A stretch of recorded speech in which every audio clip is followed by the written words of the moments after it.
jar ngeen jëf mbokk téléspectateurs yi ñu ngi leen di dalal seen plateau Tekté fii ci Fly TV Tekté dinañ ci waxtaanee lépp luy wàllum technologie li wàllum digital métier yi mooy community manager yi mooy marketeurs yi mooy communicants yi mooy data scientists yi di développeurs yi képp ki nga xamante ne commerçant la mu ngi utiliser technologie yi émission bi sa émission la tey mooy suñu premier numéro ñu ngi teewal fii suñu gan di Boy Gueye di consultant en même temps xam di naaj ci marketing digital Boy maa ngi lay nuyu. maa ngi lay fay monsieur Thiam.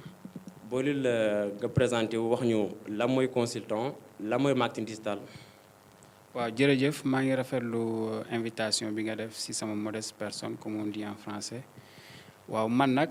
jeune la je suis ce qu'on appelle un consultant en communication digitale maanaam consultant la bu yëngu ci wàllum xarala yu bees yi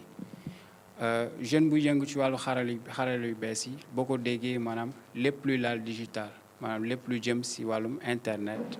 wàllum réseau social wàllum ñoom page Facebook ñoom LinkedIn lépp luy tourner ci loolu noonu ci loolu lay yëngu.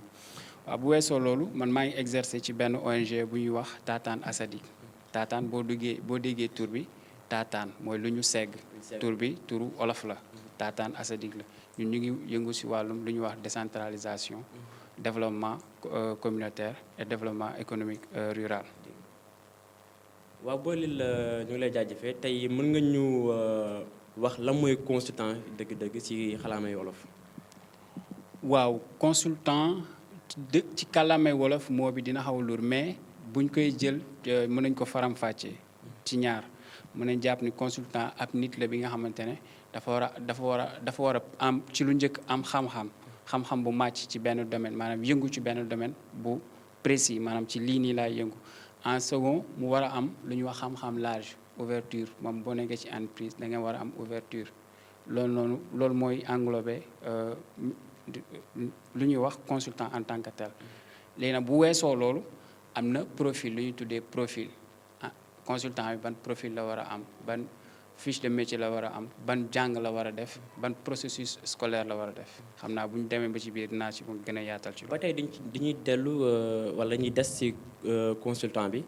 consultant kan la war a nekk da nga war a am expérience ci bëri ci entreprise yi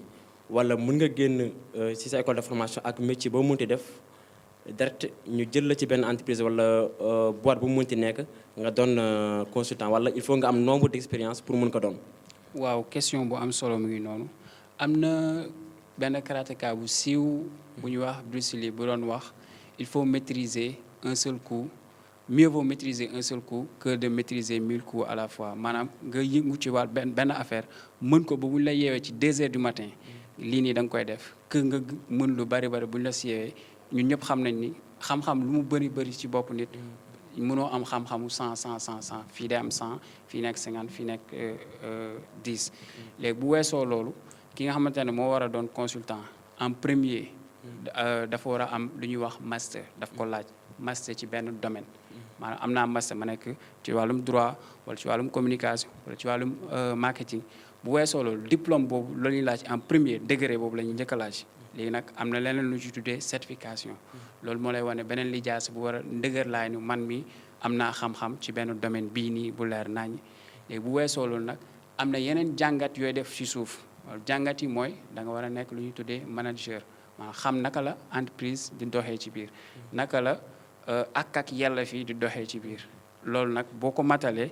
am boo mënee nekk consultant am na lu ñuy tuddee mën yow en personne mën nga déclarer sa bopp comme étant un consultant maanaam nga am NINEA comme nu structure di amee NINEA mais boobaa da ngay déclarer sa bopp léegi bu weesoo loolu nag mën nga liggéey jokkalanteeg entreprise yu mag yi comme consultant junior man si sama cas loolu laa man lu ñuy tuddee consultant junior maanaam ci diggu doom laa toll quoi eggagu ma fu gën a mag. donc su ma la déggee consultant du nekk nga xamante ne duñu ko embauché directement ci biir entreprise bi waaye day ñëw di joxe xalaatam ci lépp lu ñuy def ci entreprise bi ci moom domaine bu muy yëngu. exactement entreprise bi mooy wax demande mooy def demande maanaam man mi soxla naa lu jëm ci wàllum domaine bi soxla naa ku ci am xam-xam bi léegi nag ci kaw loolu dañuy dem outil consultant boobu te bul fàtte ne dama la waxoon ci ndorteel ni consultant bi même bu ñëwee ne domaine bii nii mooy domaine d'expertise am ouverture bi daf ko war a may mu xam naka la entreprise di doxee naka la àll ak yelleef ci biir entreprise di doxee naka la gestion di doxee ci biir entreprise. donc ci biir loolu tey yenn consultants yi loolu may na leen ngeen nekk ci entreprise yu bëri ngeen bañ a nekk rek ci benn entreprise tey entreprise ba nga nekk ni tey wala ONG ba nga nekk mën na la woo mais tamit beneen entreprise mën na la woo pour consultance mën nga fa dem am nga indépendance liggéey wala def consultance ci 3 à 4 entreprises. ci lu wér loolu mooy différencier sax un consultant et un salarié dans une entreprise maanaam kuy yëngu ci entreprise ñu koy fay par weer ak ki nga xamante ne consultant la le consultant il est indépendant maanaam moom kenn tënku ko ci weer ba weer wara kenn tënku ko ci règlement bi lii ak lii li ko tënk ak entreprise bi mooy entreprise bi am na bëgg-bëgg ci benn domaine mu ñëw mu ne bëgg-bëgg bi mu wax lu tubaab yi wax diagnostic mu defal ko diagnostic bi mu ne ko problème bii nga am solution bii moo koy joxe pour ñu am solution boobu il faut ñu def telle durée lii nga may fay loolu mooy lié le consultant ak entreprise bi loolu moo lay may tamit nga war a mën a am temps libre pour mën a dem ci beneen entreprise. loolu leer na dañuy ñëwaat léegi ci li nga xamante ne moo gën a am solo tey si waxtaan wi mooy ci wàllu marketing digital est-ce que mën nga ñu wax lan mooy marketing ak lan mooy marketing digital. waaw wax nga lu am solo buñ koy faram-fàcce ci école sax dañuy tàmm di jàngale marketing di wax marketing traditionnel maanaam marketing bu njëkk ba naka nga bëgg fësalee sa mbir maanaam li ngay jaay la wala sa structure la naka nga ko bëgg fësalee ci kaw loolu dafa amoon lu ñuy tuddee ay méthode ak ay procédure ak plan yoo war a teg maanaam ay pexe yoo war a def léegi nag comme que globalisation la ñu wax maanaam monde bi lépp ci wàllum digital bi lañu nekk waaw exactement léegi dañuy loolu foofu la ñuy transférer compétence yooyu noonu maanaam lépp li nga doon def lu classique da nga koy transférer foofu de plus nga am outil yu fa nekk yu bees yoo war a mën a utiliser maanaam ci wàllum tubaab bu ñu ko doon wax fii mooy l'ensemble des techniques et procédés du marketing traditionnel transféré vers le digital ou bien avec le digital lépp lu ñu doon def pour mën a fësal wala pour mën a siwal wala pour mën a xamal benn produit wala benn marque wala benn entreprise de manière classique léegi nag dañoo utiliser internet bi pour mën ko xamal. su ma comprendre donc bu ñu waxee digital ki nga xamante ne day utiliser ordinateur wala day utiliser portable am wala di connecté wu kooku loolu moo tax ñu naan digital bi mais marketing bi existe na bien avant loolu. très bien marketing bi existe na bien avant loolu lu ci bees mooy digital bi moo boobu mu ngi signifier doigt maanaam ay baaraam léegi lépp li nga xamante ne lu anglais yi di wax touchable mën nga ko laal ak sa loxo nekk ci comme léegi tactile la ñuy wax smartphone léegi dañuy wax tablette léegi dañuy wax internet damay nekk Kirikoro sama nijaay nekk fii ba Oslo ñuy wax lu ñuy wax ci benn internet la ñuy wax loolu rek moo ci yokk ci gën a fësal loolu dinañ ci xalaat ci wàllum communication ci lu wér lan mooy différence communication ak marketing bi. mën naa ne ay seex lañu maanaam lu ñuy wax la communication et le marketing sont deux connaissances parallèles maanaam kenn mënul dem bàyyi keneen ki man su ma bëggoon jaay tey ay dàll damay am lu ñu koy wax dama war a xam message bu may génne lu ñuy tuddee message clé naka laa ko war a jaayee naka laa ko war a waxee léegi message clé yooyu loolu noonu communication wax la léegi nag su ma ko waree transformer si support digital yi marketing bi moo may wax ni boo ko waree génnee vidéo la war a doon boo ko waree génnee dessin la war a doon maanaam flyers dañuy tuddee loolu nag dañuy tuddee support de communication d'intégration moom yu ñuy def noonu am na nag yeneen support de support de diffusion yu jëm si wàllu internet bi. donc su ma comprendre ne marketing bi mënul dem sans communication bi tamit mënul dem sans marketing bi. ak jamono ñu fii ñu toll nii nga xamante ne ñëpp internet bi la ñuy wax. gis nañ ci ay jafe-jafe gis nañ ci li nga xamante tamit baax na ci wàllum jënd ak njaay mi. te tey lan ngay wax ñi nga xamante ne tey ñu ngi jàng. nekk ay ndaw nekk ci école yi di nga xamante ne comme ni nga ko waxee ne marketing traditionnel bi la ñuy jàng. est-ce que ñooñu tey am nañu possibilité. dugg ci wàllum marketing digital bi wala bu fekkoon tey da nga leen di wax ñu jàng directement marketing digital bi. wala nit ki mu jàng marketing classique bi def fa ñetti at ñeenti at jàng pare loolu ñëwaat ci marketing digital bi ba moo ci gën a am solo ak ban importance la amal entreprise wala ñi nga xamante ne dañuy jaay ci biir internet bi. jërëjëf question bu xóot tamit mais lu jar a leeral la man su ma mënee répondre ci question boobu mooy damay jël exemple ci sama bopp man ku xool ci sama ndorteel waxuma ko mais ci sama profil dama am lu ñuy wax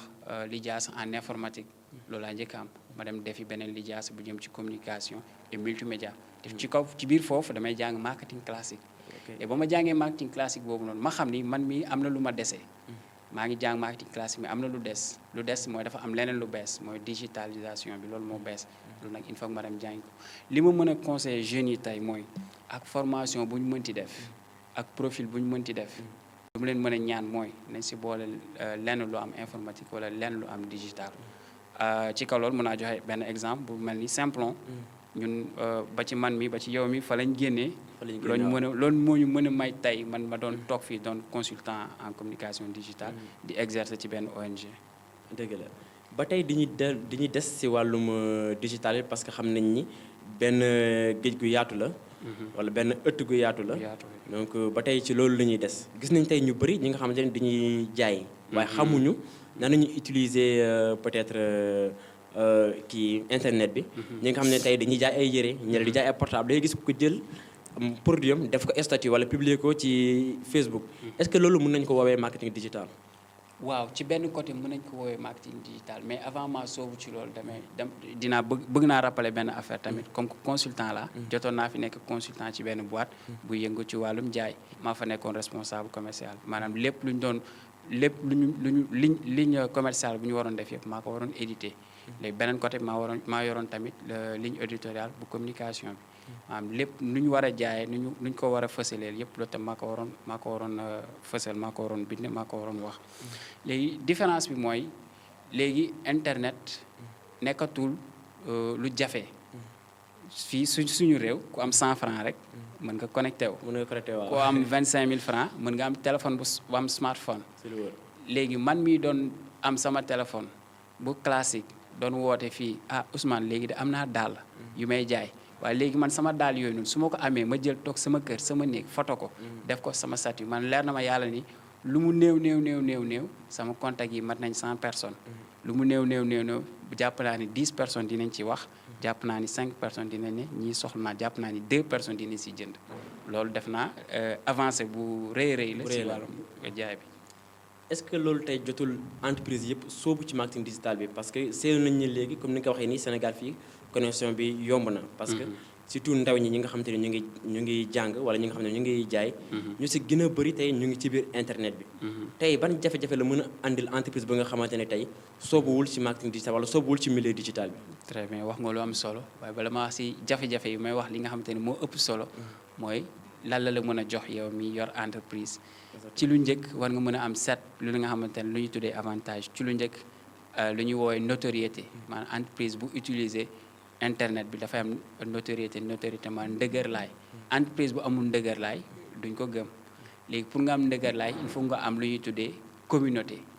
maanaam bu mu mënee joxe benn exemple lu ñuy tuddee fan zone communauté la web 2.0 xewoon na fi communauté la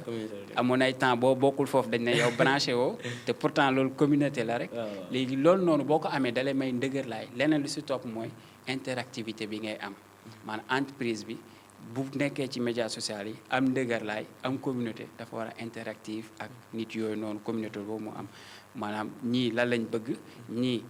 lan lañ bëgg ñu def lu ñuy tuddee ciblage groupé par consommateur maanaam ñii ni consommateurs yi lii lañ bëgg consommateurs yi lii lañ bëgg ñee lee lañ bëgg ñu def ciblage groupé jox ku nekk li mu bëgg loolu ay avantage la inconvénient benn bi ma si ñaar yi ma si mën a noté mooy léegi jumtukaay xarala yi gaaw bi nga xamante ne toj bu am bu ndaw rek mën na xibaar bi mën na wasaaroo dëkk ba dëkk ñëpp koy xam loolu laa si mën a noté beneen bi mooy peut-être ñuy wax ni ñuy wax information toxique maanaam information bi amul ndëgër laay ba xam dëgg la wala vérifié nañ ko ñaar yooyu léegi beneen exemple bi mu mën a jox mooy lu classique la bu njëkkoon xaw ma ba xam seetlu nañ ko wala seetluwuñu ko foo gis banque BICIS da ngay gis banque SGBS coin yi maanaam seen gab yi waaw mais pourtant banque la mais ay concurrent lañ mais lan moo indi loolu bu njëkkoon man damay liggéey BICIS su ma liggéey BICIS ñu baal ma ci maanaam mën naa ne banque X ak banque Z damay liggéey banque X waa banque Z fay nañ ma lu bëri li nga xamante ne lu fa xew rek dama leen koy jox lu ñuy tuddee espionnage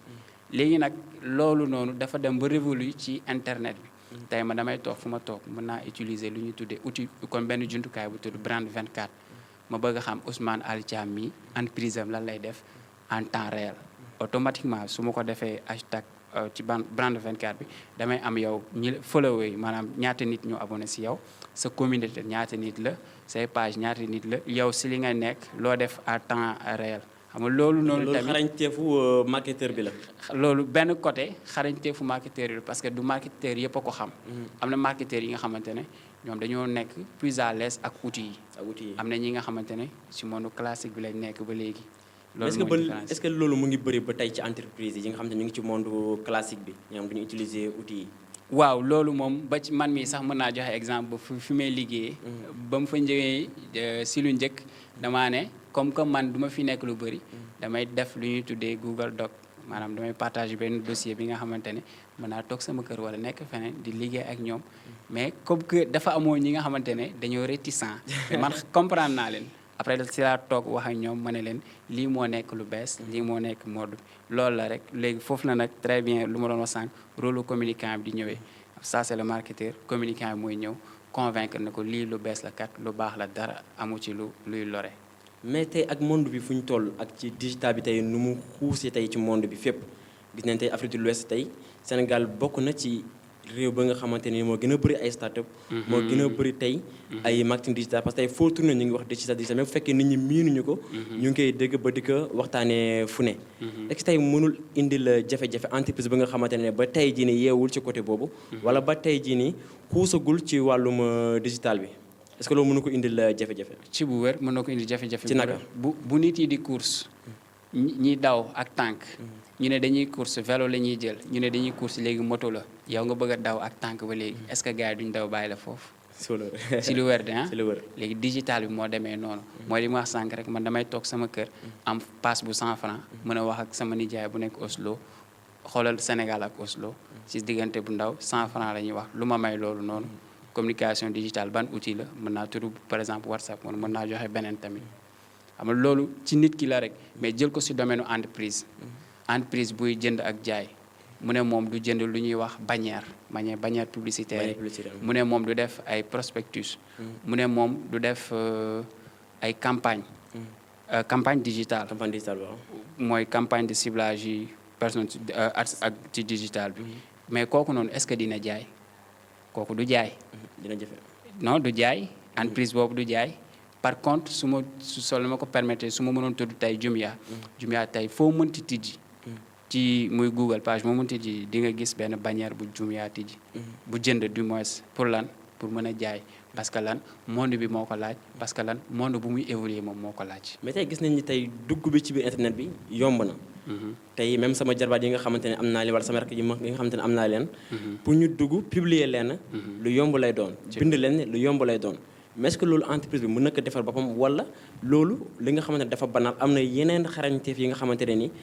nit ki nga xam ne da koo jàng maîtriser ko lu ñu war a jël dugg ko ci entreprise bi wala borom entreprise bi mën na ko def wala ku nga xamante ne ku nekk mën na toog ci mbedd mi jënd paasam rek commencé di publier wala yooyu wala am na benn stratégie wala yoon ba nga xamante ne fa la ñu war a jaar ba am li ñu am comme ciblage yooyu ngay tudd léegi nii. premièrement ci première question bi laa njëkk a rebondir li nga njëkk a wax loolu la ñuy tuddee e-réputation maanaam image de marque de l'entreprise maanaam naka nga war a mën a fësalee image entreprise bi entreprise bi image la en premier image la ci kaw message bu muy véhiculer image la ci kaw couleur yu muy utiliser lu ñuy wax code couleur charte graphique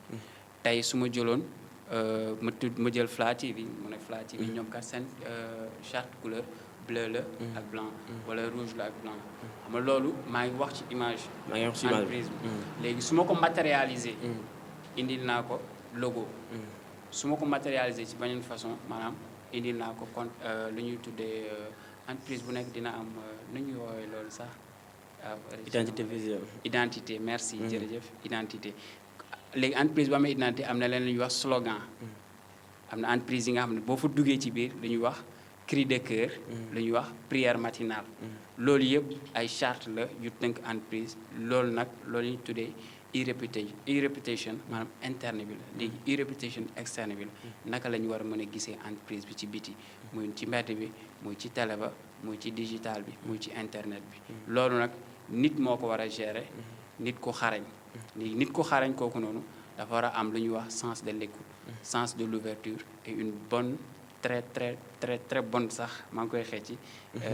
sens de la rédaction maanaam il faut mu am bind mën a bind xam bind tamit dafa am solo ci nit parce que mënoo wax ci entreprise bi li moo nekk image de marque am li moo nekk slogan am yow nga bëgg a wax leneen lu uteeg loolu entreprise bi di def léegi nag ci kaw loolu am na ay outils yu lay permettre nga koy def tamit te loolu ko xarañ moo ko mën a def waaye doo gis kenn ku mel ni man ci mbedd mi rek di publier kooku du mën a xam la mooy identité bi la mooy couleur yi la mooy charte bi ak yooyu tey dañuy jóge ci entreprise yi tey ki nga xamante ni tey day jaay gerte ci mbedd mi wala mu ngi lal table am ci mbedd mi di jaay est-ce que ku mën na utiliser marketing digital waaw ci lu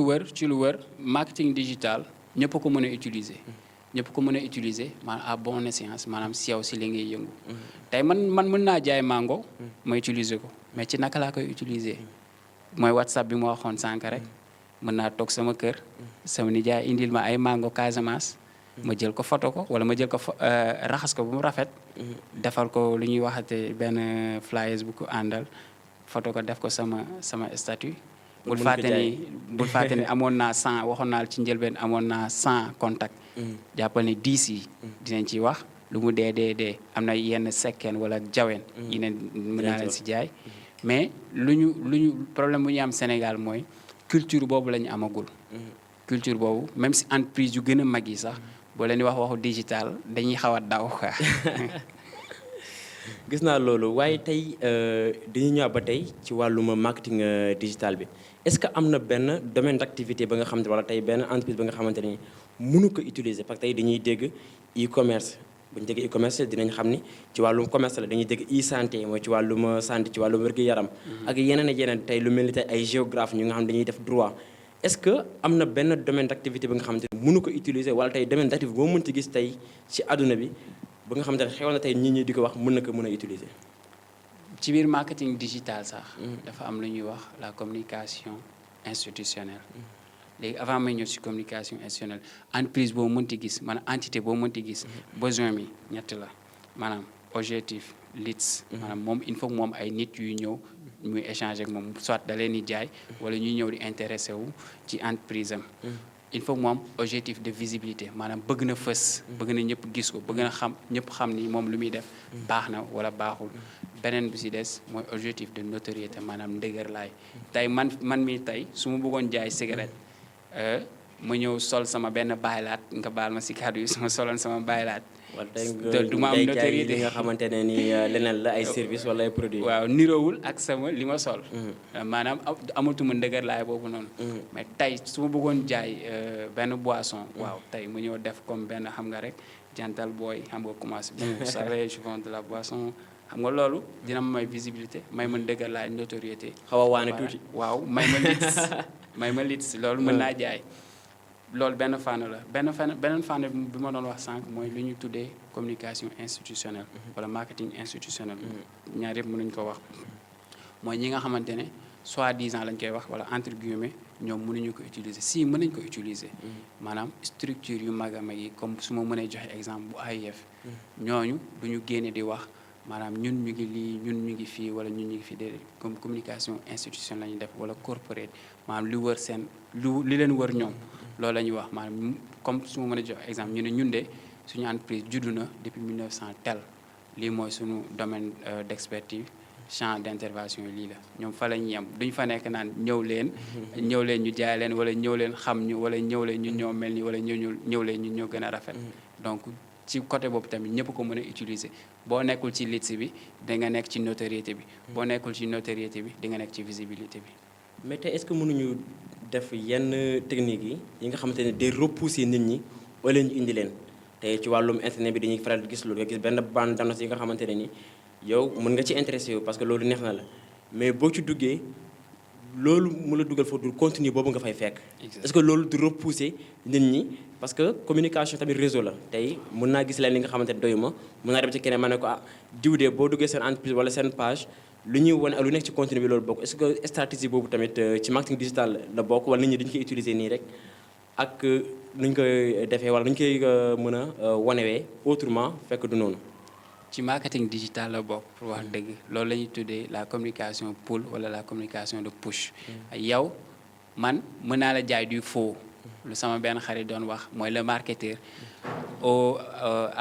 nu mu koy tuddee sax ci digg géej ba. mën na la jaay ndoxu géej bi ne la ndoxu géej bi daa am saf suukar nga naan un très bon marketeur laa wax de. mën na la jaay kaasu ndox bi ne la kaasu ndox bi. loolu su ma comprendre ci marketing bi la bokk. ci marketing bi la bokk léegi communication de pull ngay def wala communication de push. am da ngay yóbbu produit bi si nit ki wala nga attirer nit ki ci produit bi. si produit bi waaw.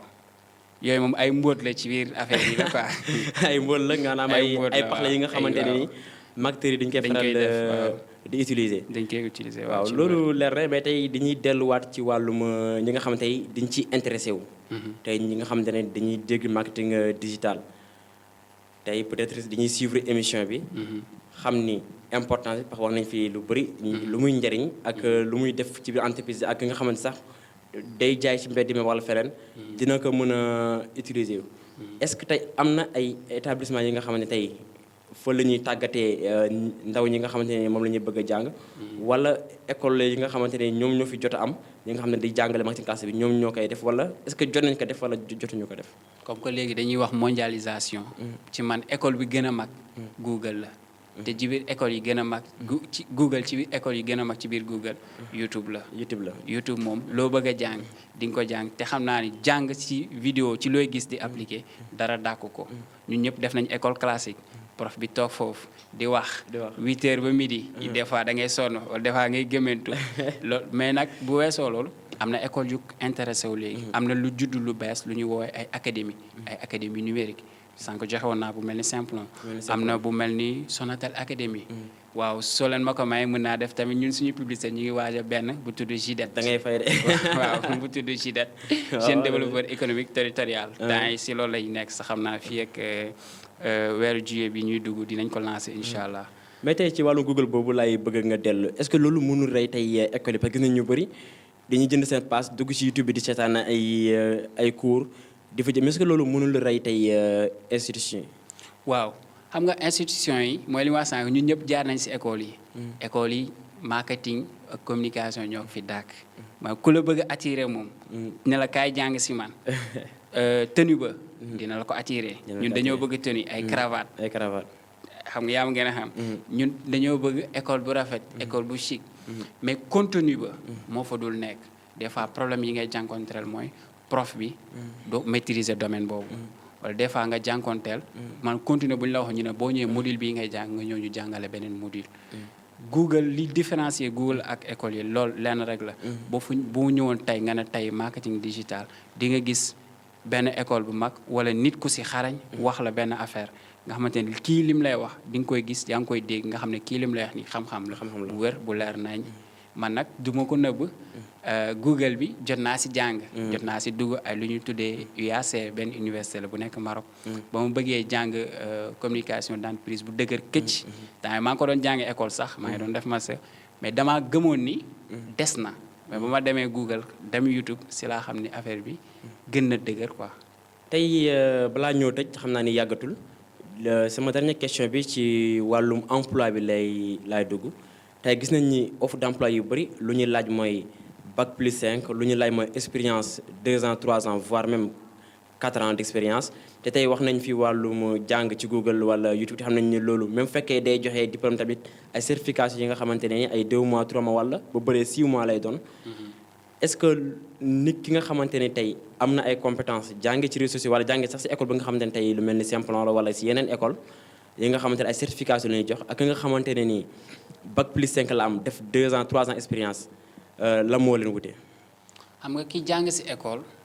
dañ koy jox bu génnee 3 ans bu fekkee ci système bu bees bi ñu nekk la. ñu ne la 3 ans da ngay am licence. loolu la ñuy wax te 3 ans ta réussite est frappée par un diplôme. dañ lay jox diplôme bu sanctionné par un diplôme dañ lay jox benn diplôme bi nga xamante ne wane na ne def nga 3 ans jàng nga lii mais est-ce que jàng nga réellement la nga bëggoon wala est-ce que jàng nga réellement xam-xam boobu noonu. lu utaleeg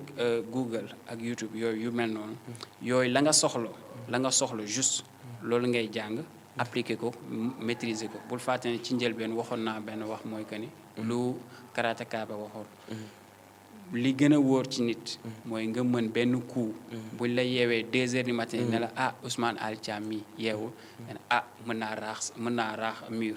yow de mën nga raax mur mais mën 1000 coups yoo nga xamante ne benn bi 10 nga ci mën benn bi 100 benn bi 50 maanaam xam-xam bu tasaaroo la mais amul benn ndëgër laay bu ci am loolu moo wuutelee affaire yi loolu rek. su ma la mën a comprendre